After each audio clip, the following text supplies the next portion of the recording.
So thank you so much for joining us tonight. We are going to, sorry, I don't know why that says January. It is clearly February. Just, zoom yourself forward a month. We'll go to the next slide. That'll sort that out. So what we're going to be covering this evening, we're going to talk about, because the last time we met was actually before the Ohio Supreme Court had issued its decision on congressional maps. So we're going to talk about that briefly. We're going to talk about the second decision, Ohio Supreme Court decision about legislative maps. We're going to talk about some dates and deadlines coming up. We're going to give a pretty, thorough dive into the Fair Districts model congressional map, and we'll talk about some actions. So first, I want to welcome Colin Marozzi from ACLU Ohio, who's going to talk about the decisions. Well, thank you, Mia, and thank you, everybody, for being here this evening. Always enjoy taking time to meet with fellow Fair Districtors. And, we have some victories to celebrate, namely the two most recent lawsuits against both our congressional and General Assembly district plans have been struck down.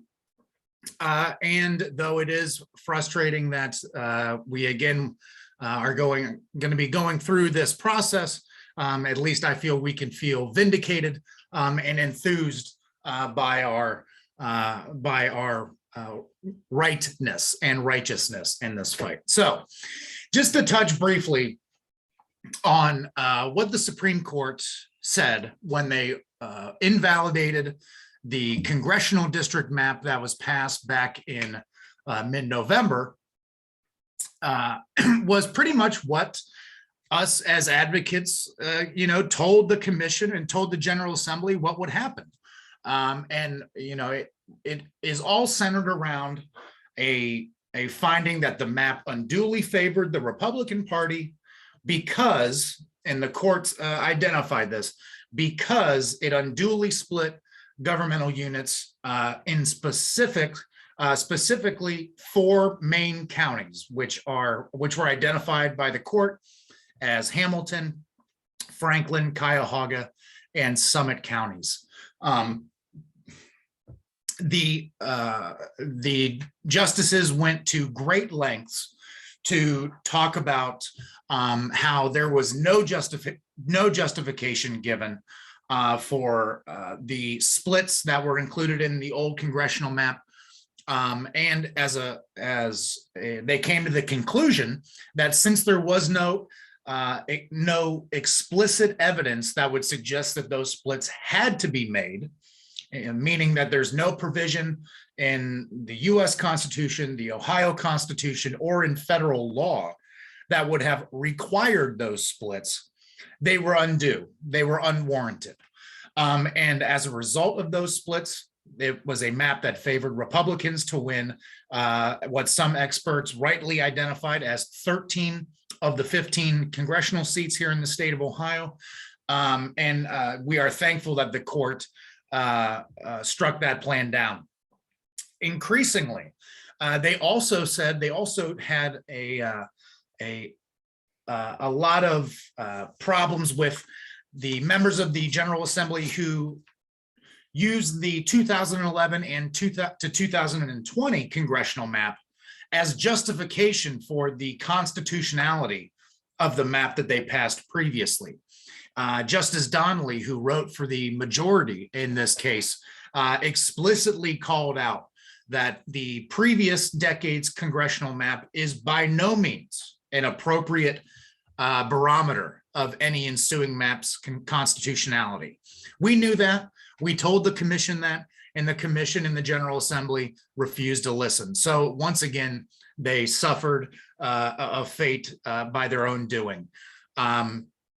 So we were positioned to have hearings this week on a new congressional map plan. However, once it became apparent that the needed votes in the General Assembly were not there, they quickly backtracked, pulled down all of the scheduled committee hearings on the new congressional map, and instead have kicked it to the Ohio Redistricting Commission to take up, which, as we know from 2 days ago, the commission now has the task of drawing a second set, or a third set rather, of state legislative maps.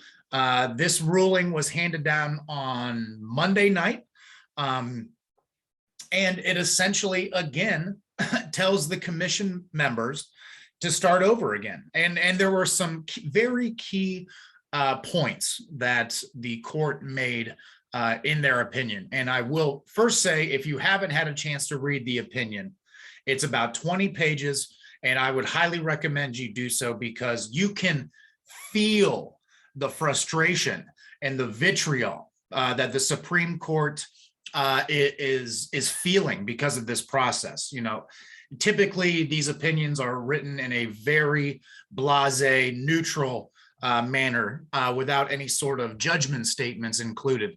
That was not the case in this opinion. It really seemed as if the majority of the court has gotten tired of this act. So if you are interested in a relatively light read, I would highly recommend you go and read the opinion. But I digress. The Supreme Court found that the newest iteration of the General Assembly maps were not up to par in several different respects. First and foremost, the Supreme Court in their latest opinion wanted to clarify in no uncertain terms that when they said the commission has to redraw the entire map, they meant they need to redraw the entire map, not simply pick up, dust off the old invalidated map and start tinkering around the edges to try to appease the court's order. They on several occasions throughout the opinion mentioned how this was not the process that the court had directed, and insisted that at this juncture, the next time we go to draw General Assembly maps, they need to start with a clean slate, with a white piece of paper, and begin from step one.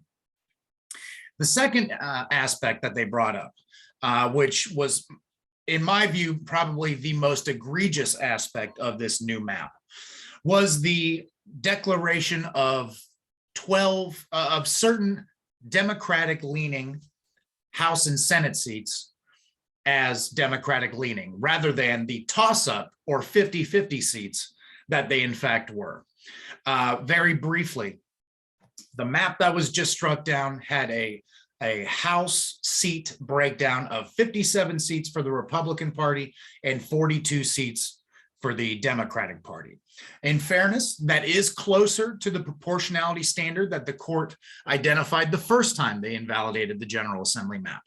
However, if you look at the data, and it's not a very difficult analysis to make, 12 of the 42 House seats that are, quote, Democratic leaning based on this map had a Democratic index of between 50 and 51%. And in fact, in one district, the partisan index was low as 50.03%. So what does this mean? This means that this General Assembly map was effectively a worse gerrymander than the previous one, because looking at the party breakdown in the election indexes of each seat, the 42 seats that the General Assembly had allotted to the Democratic Party was their absolute ceiling of seats able to gain. The 57 seats of the Republican districts in that plan was the absolute floor. And in fact, our expert witnesses, when we were briefing the court, identified that that map in a typical election year, typical meaning the statewide proportion mirrors closely to what it would be based off the last 10 years. The seat breakdown would be actually much closer to around 63, 64 seats for Republican members and 36 to 35 seats for Democrats. Thankfully, the justices were able to sniff this out relatively quickly and with relative ease. They included calling the justification of labeling these seats as Democratic leaning absurd on its face. So again, you can sense the frustration, you can sense the the frustration of the Supreme Court during this process. So that's where we are. We do have some new timelines that I believe Mia is going to be getting into in a little bit, but I'm happy to answer any questions on the decisions. I'm trying to keep it brief because we have a lot to get to tonight. So I will check the chat, but yeah, thank you. Thank you, Colin. There are quite a few questions in the chat. Why don't I just talk about the deadlines and stuff while you look through the chat? And then if there's some that you want to answer, or Catherine, if you want to jump in and answer some of those, we'll do that right after I do the next 2 slides. So this is a little bit just repeating what Colin has just said. So for the House and Senate maps, it's back to the Redistricting Commission, and they have to submit their third or pass their third set of maps by February 17th. No hearings or meetings have been set as of yet. And for congressional maps, so the General Assembly was supposed to redraw by the 13th. They gave up, and it went back to Ohio Redistricting Commission, and they have 30 days from then, so March 14th. And again, no meetings or hearings have been set. And we did, the Fair Districts Coalition put forward a model congressional map on February 3rd. And the Ohio Democrats also released a congressional map yesterday on February 8th. So that's where things stand. Of course, many questions about the primary and, all of that. Bill cites getting huffy on Twitter saying we have no intention to move the primary date.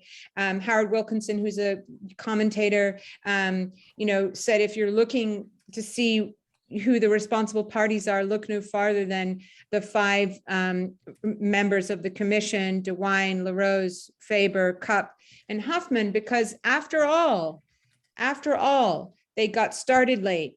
They missed a bunch of deadlines. They submitted unconstitutional maps, not once, but twice.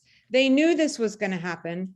Fair Districts told them April 5th they should look into moving the primary. They did no such thing. And, interestingly, the Supreme Court itself said in their decision that the legislature has the power to move the primary, and they certainly can do that if they, as they say, it has the authority to ease the pressure that the commission's failure to adopt a constitutional redistricting plan has placed on the Secretary of State and on county boards of elections, et cetera.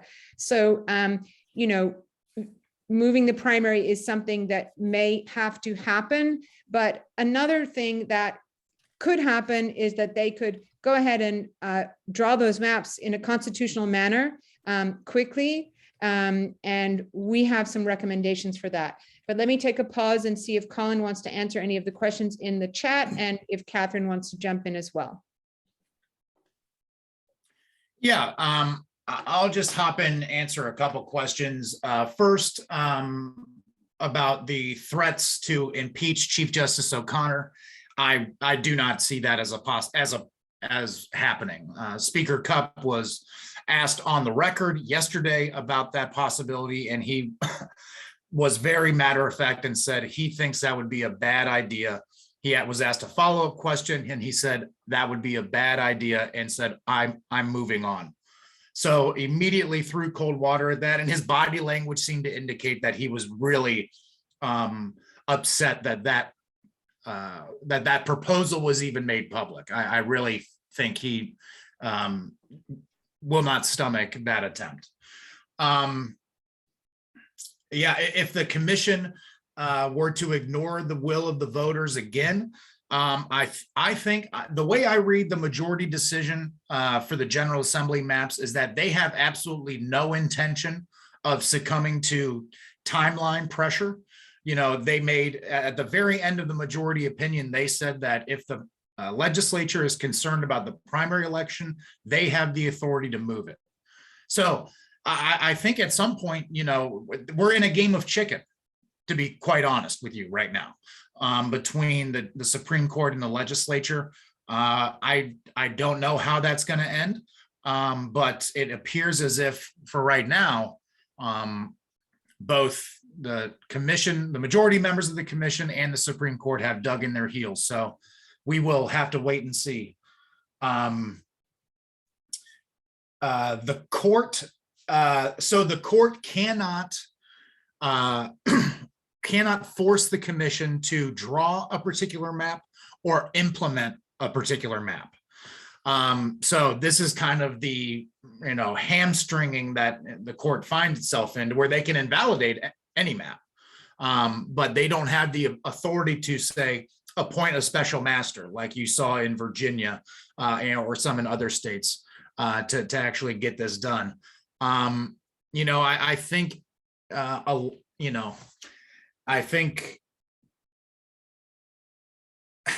I can't speculate as to how this is going to play out. I've tried my best, but we're at the point now to where I'm kind of out of answers. But again, I would reiterate that the new majority decision would indicate to me that the Supreme Court has absolutely zero sympathy for the time crunch that we currently find ourselves in, and they have no appetite for easing this tight process. Let's see, Gary, I saw your question about in Stark County. If you could clarify that'd be better. Michael Fisher, could the court hold the members of the commission in contempt? Theoretically, yes. Again, I really don't know if that would have to be the final outcome. That is something that is not done frequently. That is a momentous decision for the court to, if they were to do that. So I really think that is a, by all means, last resort option. So I don't want to speculate on the possibility or even the probability of that happening. But that is in the Supreme Court's authority to do that. I think those are the only questions I'll answer right now. I'll continue to scan the chat. So. Okay, awesome. Thank you so much. I think we are in strange times, and it is difficult. There's no kind of crystal ball we can look into and say this is going to happen, but there will be pressures at certain point.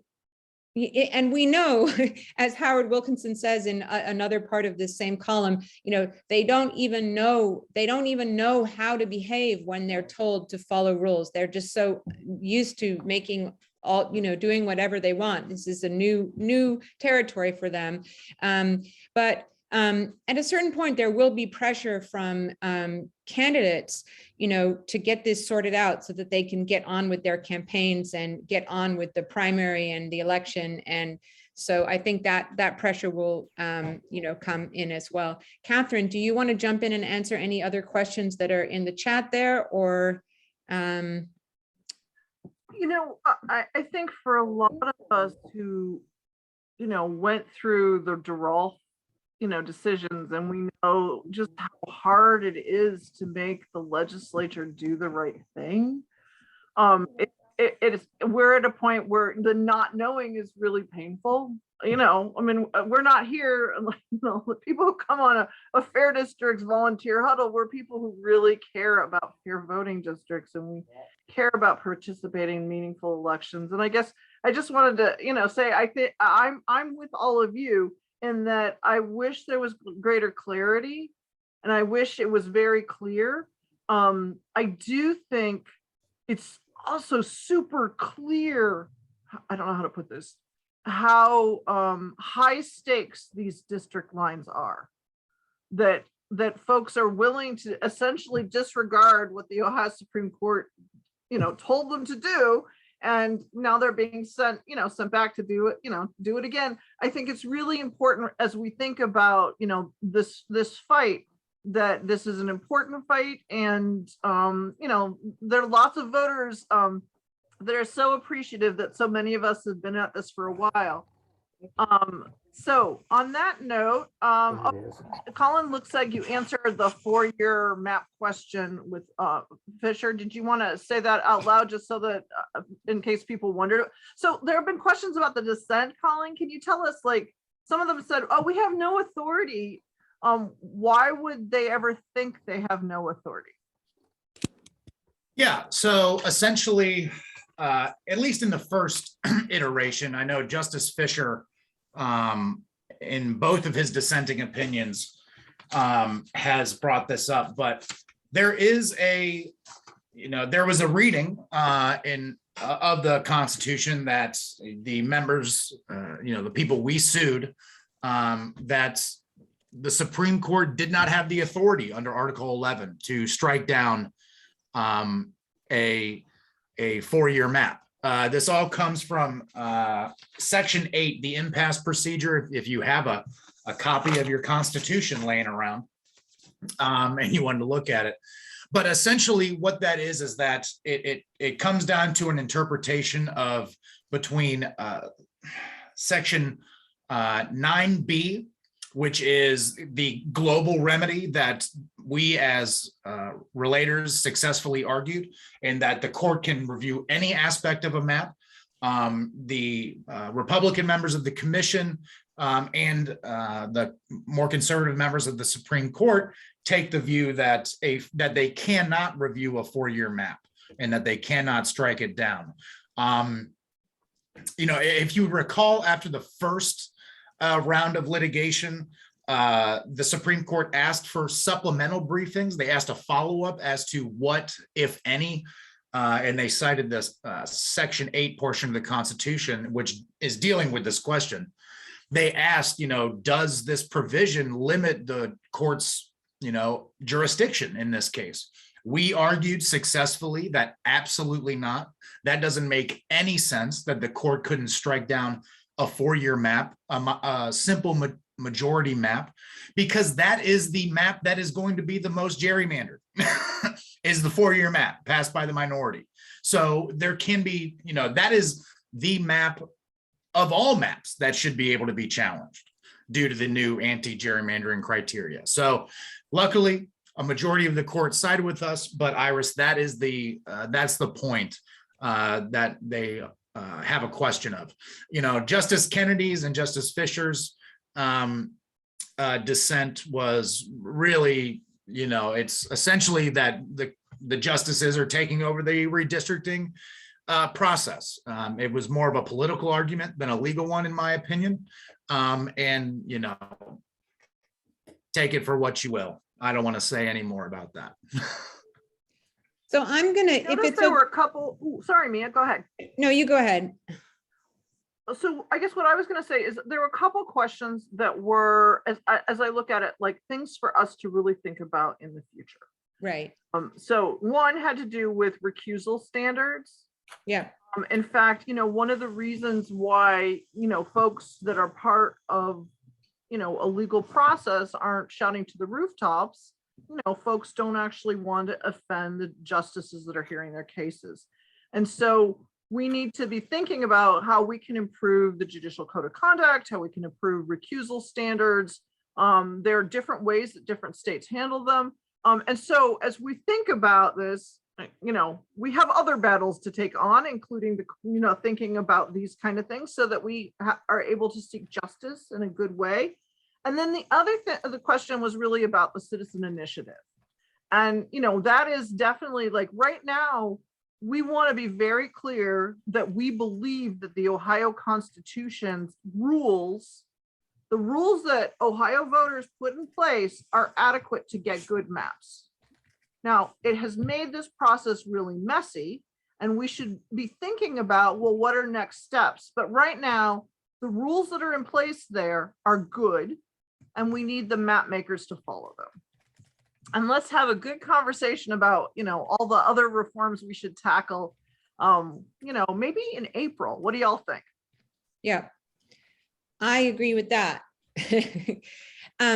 So Thank you so much. And I really appreciate all the really great in-depth questions that people have, but we wanted to spend a little bit of time sharing with you our model map, which we think is a really excellent map for many reasons. And because we're in such a time crunch, and because there is this issue with the primary, and because the maps have been rejected and they need to go back, we think it's important that we make a strong case for the Ohio Redistricting Commission to adopt our model congressional map. And there are also model legislative maps. But tonight we wanted to talk to you a little bit about the model congressional map. So I'm going to turn this over to Catherine.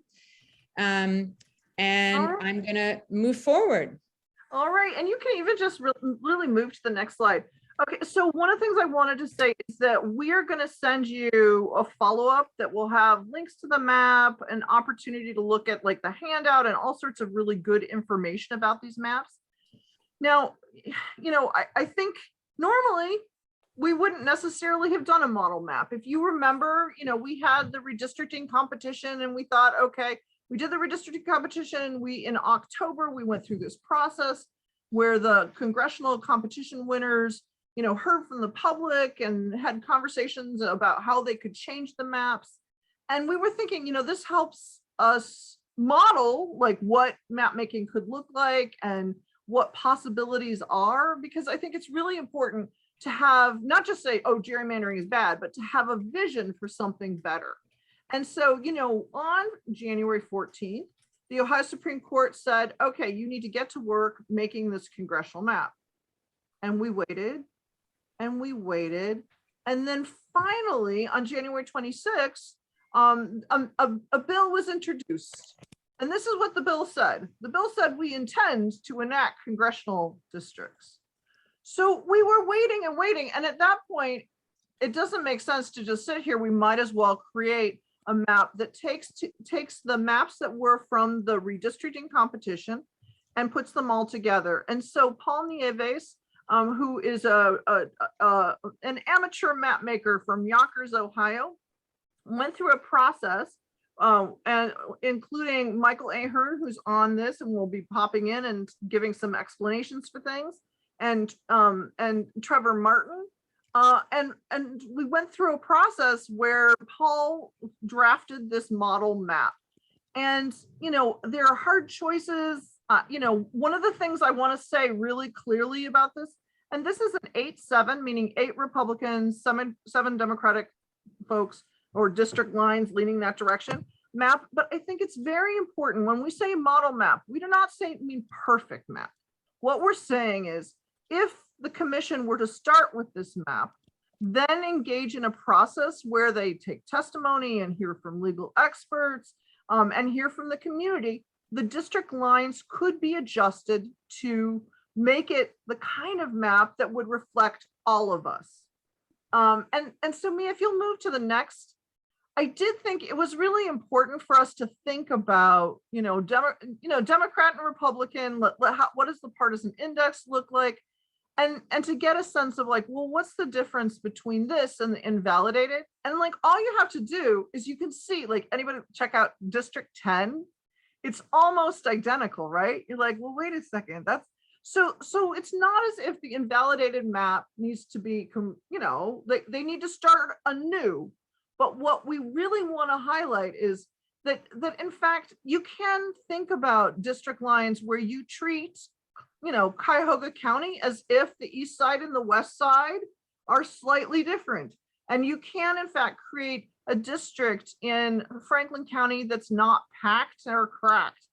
And so what I'm going to do is I'm going to show you this image. And so the best way to think about this is good. The things that are good are bigger.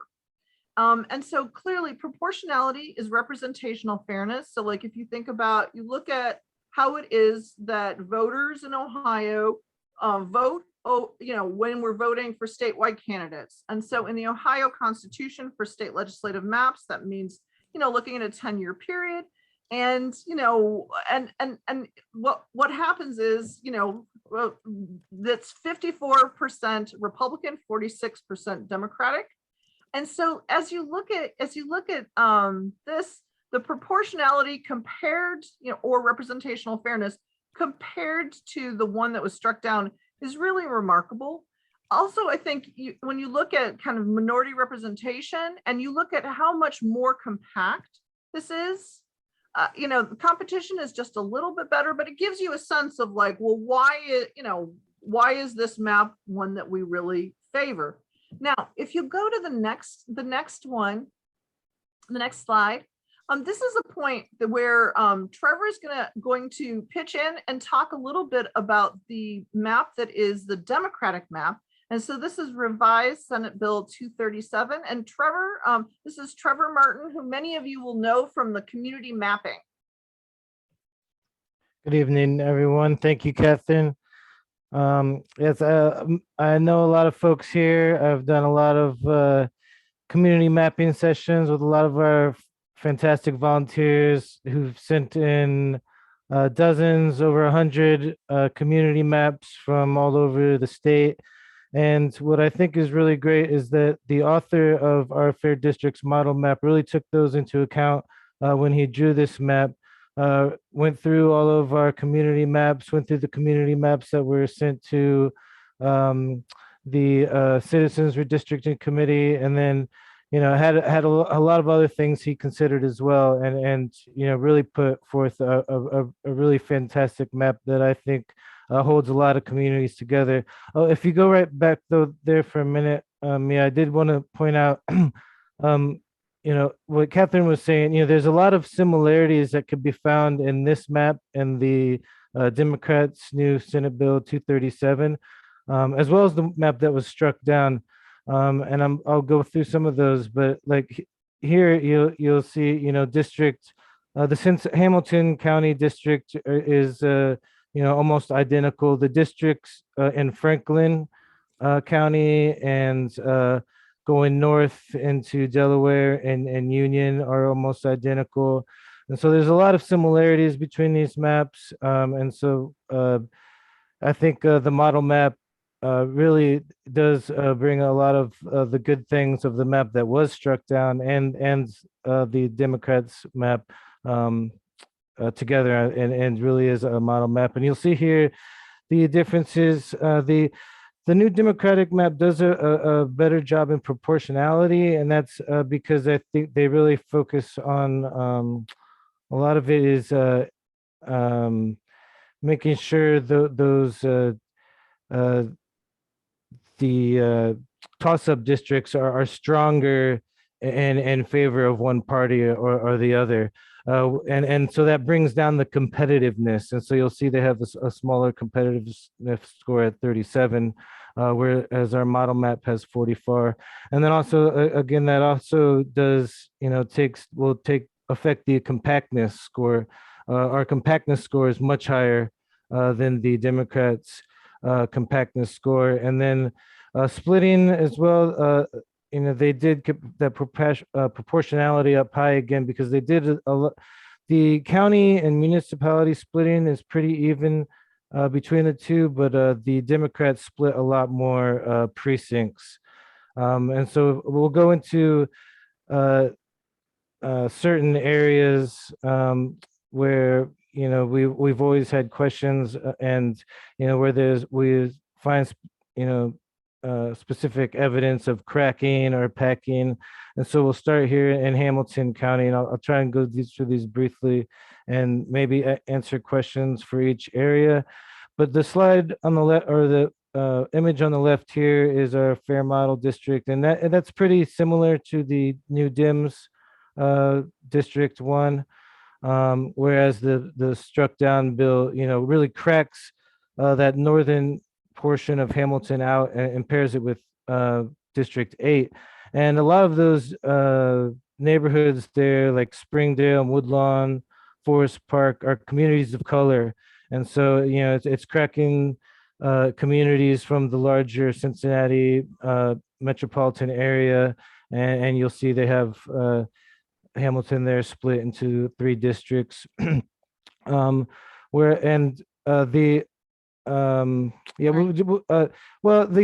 portion of Hamilton that is paired, it pairs it with 8, as does the the Democratic map. And that may not be ideal, but it's a familiar pairing because that's where they're paired with Warren County already. So it's something they would be familiar with. And we'll go on to Franklin County. Um, this is a big area of contention here. And I've had some questions about why, we split Delaware County. And what we're really focusing on is trying to keep the northern Franklin communities um, together, like Westerville, that shares, a school system with some of the surrounding townships, Genoa and Blendon and some of Minerva Park and northern Columbus. And then also, Dublin City Schools kind of fans out right in the corner between Union, Delaware, and Franklin. So the issue is like per rules, you have to have a one county that is completely whole in each district, unless that's impossible to do. There's only three districts. Cuyahoga, Hamilton, and Franklin. But that northern part of Franklin, once you tie that into another county, that's a lot of population. And so whatever counties, you're going to have a whole county. And so the decision here is really between Union and Delaware. And, there's a lot of decision, like, you're never going to please everyone. And there's a lot of pains, hard decisions that Paul made, and Mike will go over some of this regarding like MPOs and regional district plannings. But this is a difficult one here, and then we'll go out to the next. Up in Cuyahoga, our model district, our model map kind of like splits the county in east and west. The reason you have that portion out there on the east is like that's Sugar and Falls, and the majority of that community lies in the neighboring county, and so and it's a school district. So in order to keep that together, that's why it kind of juts into Cuyahoga there. But we've had a lot of folks up into the eastern Cuyahoga area that have made lots of requests to stay together and paired and represented. Communities like Shaker Heights and University Heights and East Cleveland and down there in Bedford and Solon. And so this map does that. And then, the reason that kind of looks weird on the left there is because that's the Cleveland city boundary. And so you have to keep Cleveland whole. And then that other District 4 pairs up with neighboring Lorain County, which I had a lot of community mapping coming out of like Lakewood and like Westlake and over into Avon, all sharing a lot of similar interests, and so that's all paired together, and again, all of this, every decision you make ripples out into neighboring counties where you affect like the partisan makeup. We're trying to get that proportional 54-46 split. And so, again, these are we're trying to do the best we can. And here, this is the invalidated map where what I think and community maps that I've seen would prefer the Greene Montgomery County pairing that we do here in the model map, as well as what they did in the sub 258 map. The Democratic map kind of flips Clark and Greene, where they keep Clark County whole, and then it comes down into Greene and grabs Xenia and pairs that with Montgomery and Clark counties.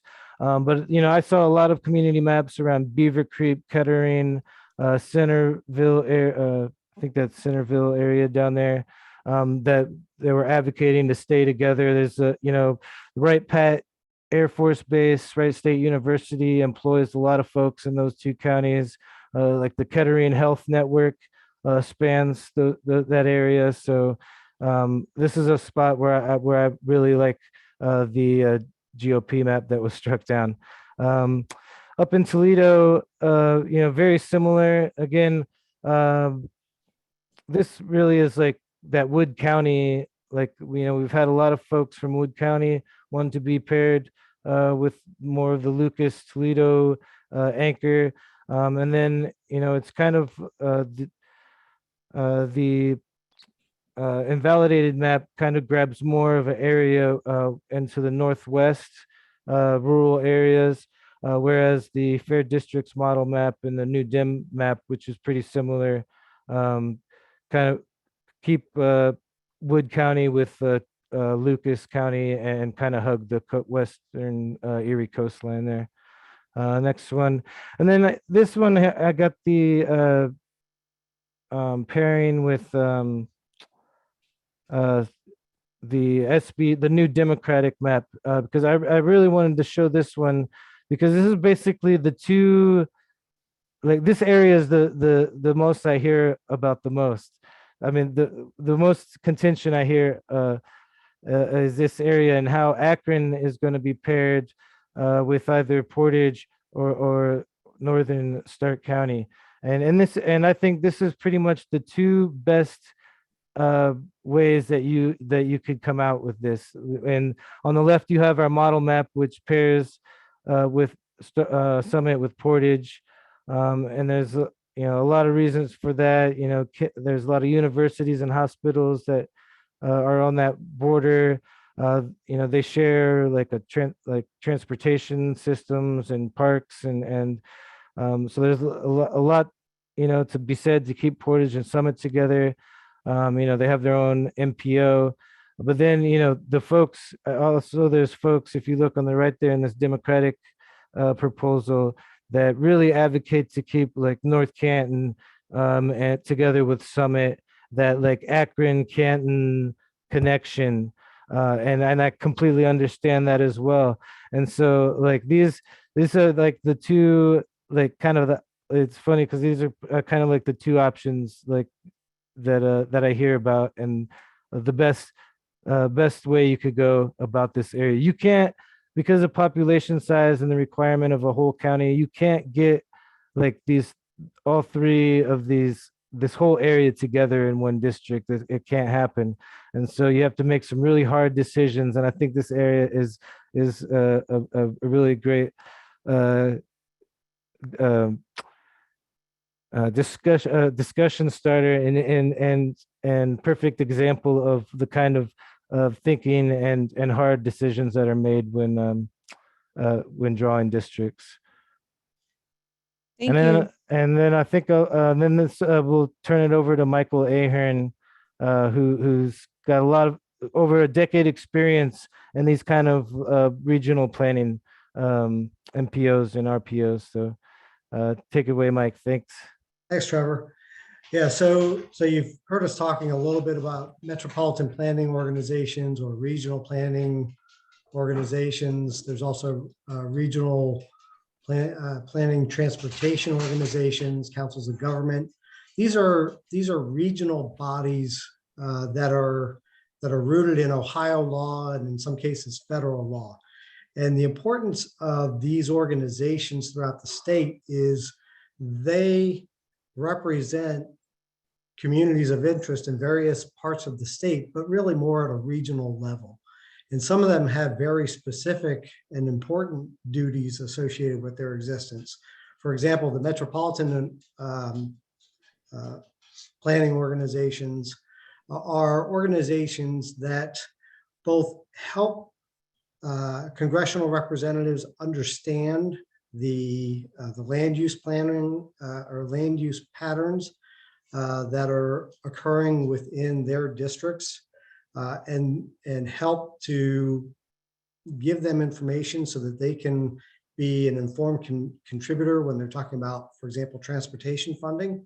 And then on the other side, when those funding plans are passed, then they work with, for example, the Ohio Department of Transportation to prioritize the federal funds that flow through the state to actually make those transportation projects into reality in your various communities. So they have a real fundamental impact on specific communities, but they're always looking more at the regional level. And so after we had essentially met all the technical criteria, population being equal in all the districts and all those types of criteria, there were areas where we still needed to do some fine tuning. And so metropolitan MPOs and RPOs and councils of government are just another way to maybe help guide that final decision-making process. And in Ohio, there are 21 MPOs, RPOs, and councils of government. That's what this map represents. So if we go to the next one. And what I've done is I've taken the model congressional map, and on the left-hand side, you can see the Metropolitan Planning Organization boundaries. And on the right-hand side, you see the RPO, either rural, regional, or regional transportation planning boundaries, and also a couple of councils of government, mainly along the eastern edge of the state. And so you can see those boundaries overlaid on the map. And really what you're looking for is either for a district to be entirely within a metropolitan planning organization boundary, or one or more metropolitan planning organizations to be within a district. And so this is one of the criteria that you can look at. Again, just another way of looking at the state to try to fine tune the map. And something that caught my eye in the recent Supreme Court decision is they emphasized that the redistricting commission should be using neutral criteria. Planning organizations are neutral criteria. They're established. They have boundaries. They've been around in many cases for a long time. They have legitimate governmental interaction. They work, their constituents are congressional representatives, your township trustees, your county commissioners, the private sector in your community. So they bring all those resources together because, again, they're focused on land use planning and transportation or water infrastructure planning. Why don't we go to the next one? Okay. And then there are other ways of looking at the map. So if you want to, I'm sure folks haven't really thought about this process this way because it's not part of the formal criteria. But if you're looking for an angle to say, hey, this map really makes a lot of sense, this map versus that map, look at the ways that the state divvies up or views the entire state. So for example, on the left-hand side, we have Ohio EPA. Those are the district office boundaries. And when you look at the congressional, the Fair Districts map, it's pretty close to this type of a layout related to Ohio EPA. Or in the middle here, these are the partners that Jobs Ohio works with. So going to the redistricting commission and saying, hey, we want a map where the districts kind of align with what's going to help the private sector and the public sector partner to make our region more successful. And then on the right-hand side, that's a view from ODNR, the way that they look at the state. So these neutral criteria are out there. And I think the Supreme Court has kind of tipped their hat a little bit to say, we don't want you looking, in fact, they were very explicit about saying the commission members need to leave their party hats at the door. And we want you to look at neutral criteria in drafting the maps. And that's kind of what this helps to do. Awesome. Thank you so much, Michael. I know a lot of folks are jumping to another Zoom at 7, so we want to make sure we get through just a couple more things before we go, and we're going to give you some actions. So Catherine, could you, I know folks have asked about the Alabama decision. Could you just tell us why we don't need to worry about that? Yeah. Well, and I know that we are, worried about the Voting Rights Act and what this means for the protections for, states like Alabama. It's actually really scary to think that a state that is, 25% African American can have only one majority minority district, and that the US Supreme Court wouldn't step in and, do the right thing. And some of the arguments about like, well, there's not enough time, the election is coming up so quickly. And so as we think about that, it's incredibly sad. We need to do what we can at the federal level to really focus on the John Lewis Advancement Act and focus on making sure that we do what we can to protect our friends in other states. But we should not be feeling like, oh my gosh, what does this mean for us? For us, it's very clear in the Ohio Constitution that the Ohio Supreme Court is the one where we take our complaints, and the Ohio Supreme Court is the one that addresses the problem. So as much as we are worried about our friends in Alabama, we shouldn't be too worried about what it means for Ohioans. Awesome. Thank you so much.